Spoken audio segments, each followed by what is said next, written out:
this past season, I guess you became a leader, a mentor to these younger guys. I mean, this was a wild season for Clemson. It was like every day another player got injured, another thing of adversity happened, and you had to roll with the punches in a way. Sure. But you had to kind of grow into that Clemson culture and be that culture because you're mentoring these young guys, these young players, how to fill gaps, and especially along the O line. Mhm. So, how were you able to help grow the young guys and help them realize like, hey, it's okay, like it's your time, and kind of mentor them this year? Yeah. I mean, it's no secret we were definitely young. Then, Matt Bachorst ended up getting hurt, which really was devastating for him and just for the offensive line. And then, it was just tough. And it was just kind of like that's when I knew like I really got to step up. And I would say in our room we got guys who care, who are willing to learn. And that's all you can ask for. It's not going to be perfect, especially from offensive line is a very difficult position for young guys to come in and just play and be good at. And I think that's what a lot of people don't understand. But those guys really do care. They want to win. They care about. They put in the work and I had to, continue to preach to them that they will mess up. But at the end of the day, it's about how you respond. Definitely. And, going on with how you respond, Clemson started off 2-2, Yeah. tough losses right there. I mean, that Georgia game was a tough loss to say the least. That was a game that everyone, we all thought, everyone thought Clemson was going to pull that out, but you bounced back, went 10-3, 11th straight season with 10 wins or more. That's unprecedented. That's incredible. What allowed the team to kind of rally together and be able to win 8 of the last 9 games? Yeah, it's just the love that we have for each other. Like I know I tweeted it after the bowl game, but I've won national championships, I won ACC championships, and this is the most fun that I've had during a season with this team right here. We were so close. We cared so much about each other, and everybody's talking about how it was like, it was a down year in Clemson terms, but to win 10 games, so many other universities don't ever do that, don't do it very often. So, just to start out 2-2, maybe 4-3, I think, and then to finish 10-3, just showed you obviously the culture and then the love that we had for each other. Yeah, for sure. And you said it yourself. You tweeted it out. You said that this was the most fun you ever had playing the game.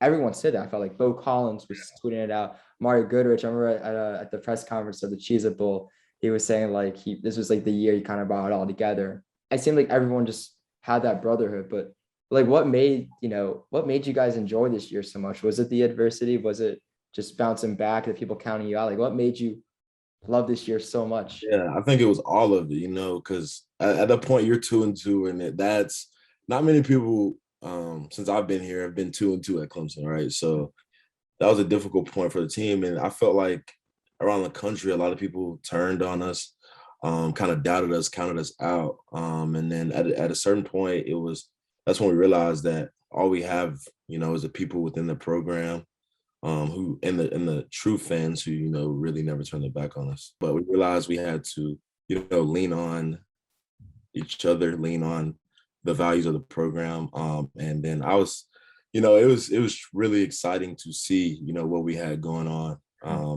A lot of people really doubted us, but it really brought everybody closer together. Offensive linemen, defensive linemen, like everybody had a bond, and everybody was excited to go to battle for each other.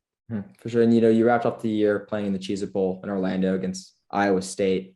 Was that game different in any way in terms of just preparing for it rather than the last times you guys got into, I guess, the final games of the year where there's like ACC championship playoffs? Like, what was it like preparing for the Cheez It Bowl in Orlando, Yeah.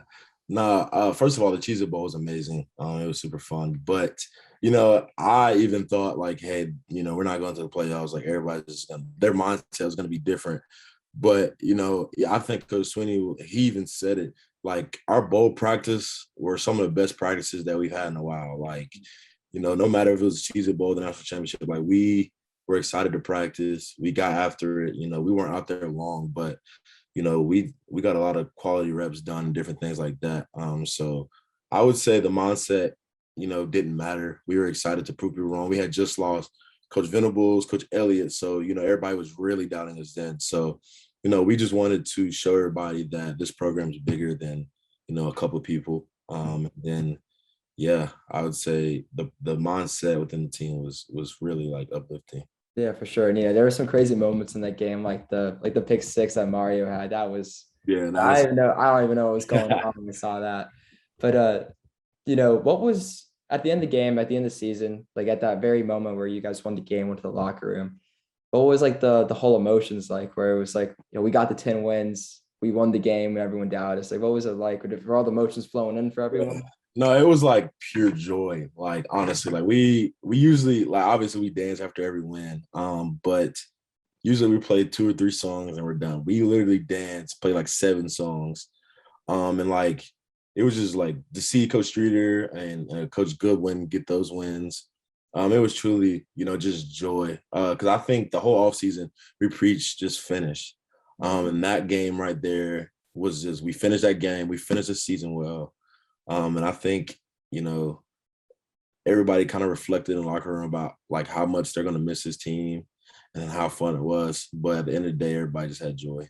Yeah, definitely. It was funny. So I was at the Cheez It Bowl. I had to go and cover it for something, and I was sitting in the press conference room, right, waiting for I guess the players to come out. It was Coach Sweeney, DJ, and Mario that all came out. But I was sitting in there, and I could hear the music playing from inside the locker room. And I remember I asked Mario, I was like, "Who's on Ox?" Right? Because I heard the first song I heard was some song by Meek Mill. Very next song was some country song. I was like, "Who's on Ox?" Like, "Was that you? Like, you won the Cheez It Bowl MVP? Like, did you get the privilege to play?" And he's like, "It was Coach Sweeney. It was Yeah. Dabo playing it." So I mean, I thought that was very funny. I thought, it was like, man, these guys are turning up. They're having fun though. They're having fun. But is Coach Sweeney always the one on Ox? Like, what happened there? So that not usually, but that particular game, like we had other like people on the aux before him. So we were just like playing our music. And then so at practice on Thursdays, we always have this like song we listen to before practice. Like it's kind of like our little thing on Thursdays. And we kind of like that song just kind of like finished the season for us. Like we played it, everybody kind of sang to it, and it was just like a good finish to that day. Mhm. And yeah, that was Coach Sweeney's choice right there. That Uh, was it. so if you don't mind, what was the song? If you don't mind me asking, or is it like Um, I don't know the exact name, but it's a great day to be alive. I'm assuming that's the name of the song. It's a okay? great day to be alive. But we listen to it every Thursday during the season.